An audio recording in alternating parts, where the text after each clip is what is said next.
बारामती नगर परिषद निवडणुकीत अजित पवार यांच्या राष्ट्रवादी काँग्रेसला निवडणुकीपूर्वीच मोठं यश आले। बारामती येथे 41 पैकी 8 उमेदवार बिनविरोध करण्यात अजित पवार यांच्या राष्ट्रवादीला यश आले।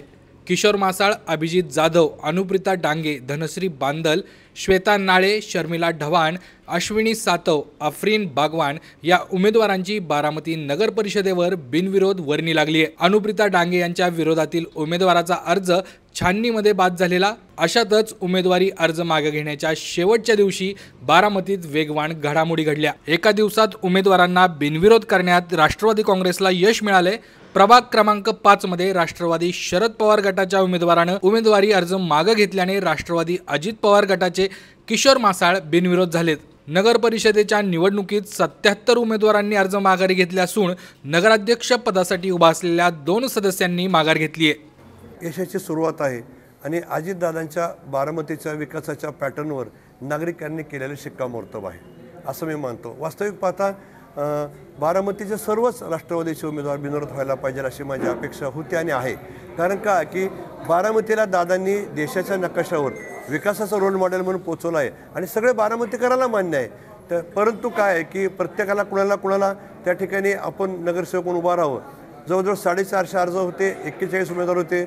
आपले सहकारी मित्र आहेत की ज्यांना मी विरोधक म्हणणार नाही, त्यांनी उमेदवार पण ते खाजगीत बोलतात, ते मान्य करतात की विकास झालेला आहे, परंतु आम्हाला आमच्या पक्षाचं अस्तित्व, आमच्या गटाचं अस्तित्व ठेवायचं म्हणून आम्हाला निवडणूक लढवायची। त्यांनी त्यांची निवडणूक लढवावी। परंतु मी राष्ट्रवादीच्या वतीने एकच सांगेल की आत्तापर्यंतच्या नगरपालिकेच्या इतिहासामध्ये सर्वाधिक बिनविरोध होणारे नगरसेवक 6 ही आता पहिली वेळ आहे आणि त्याच्यामुळं 41 आणि नगराध्यक्षाचे 42 उर्वरित आपले सगळे उमेदवार आहेत। याच्याकरता राष्ट्रवादी काँग्रेस पक्षाचे सर्व जाती धर्माचे गटतटाचे असा कुठलाच नाही, एकत्र येऊन राहिलेल्या उमेदवारांना निवडून येण्यासाठी प्रामाणिकपणे प्रयत्न करणार आहे आणि सर्वच्या सर्व उमेदवार निवडून येणार आहे अशी माझी खात्री आहे। किशोर हा राष्ट्रवादीचा विरोधी ह्याच्यापूर्वी होता।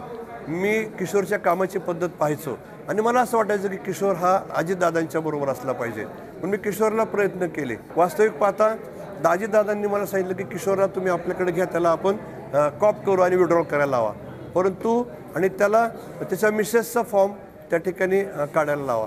परंतु किशोर म्हटला की माझं जे होईल ते होईल, परंतु बघेल आणि फार कमी मताने त्यावेळेस किशोर निवडून आला, म्हणजे उमेदवार त्या ठिकाणी पडला। परंतु मी किशोर जरी माझ्या सहवासात होता तरी मी जेव्हा निवडणुकीची धुरा हातात घेतो तेव्हा मला मित्र भाऊ बहीण कुणी नाही, मी लक्षात घ्या मी फक्त पक्षाचं काम करतो आणि मी किशोरला त्यावेळेस सांगितलं की तुला पाडणार आहे म्हणून आणि किशोरला पाडला। परंतु निवडणूक संपल्यानंतर मी परत किशोरच्या पाठीमागे लागलो, म्हटलं किशोर पुढचा नगरसेवक तू असेल, याची जबाबदारी माझी। आणि मग त्या किशोरचा राष्ट्रवादीत प्रवेश झाला आणि दुर्दैवाने काय की 2016 नंतर 21ला निवडणूक व्हायला लागली, ती झाली आत्ता म्हणजे होते। याच्यामध्ये 9 वर्षाचा पिरियड गेला आणि किशोरच्या मनामध्ये थोडीशी अशांतता आणि निर्माण झाली। उमेदवार अर्ज दाखल केल्यानंतर अशी काय परिस्थिती झाली की परत किशोर अत्यंत सेन्सिटिव्ह आहे, मला जवळनं माहीत आहे। परंतु मी त्याला मुलगा म्हणा लहान भाऊ म्हणा की सांगितलं की तू काळजी करू नको, तू दादांच्या पॅनलमध्ये उभा आहे, कुठलाही धोका होणार नाही।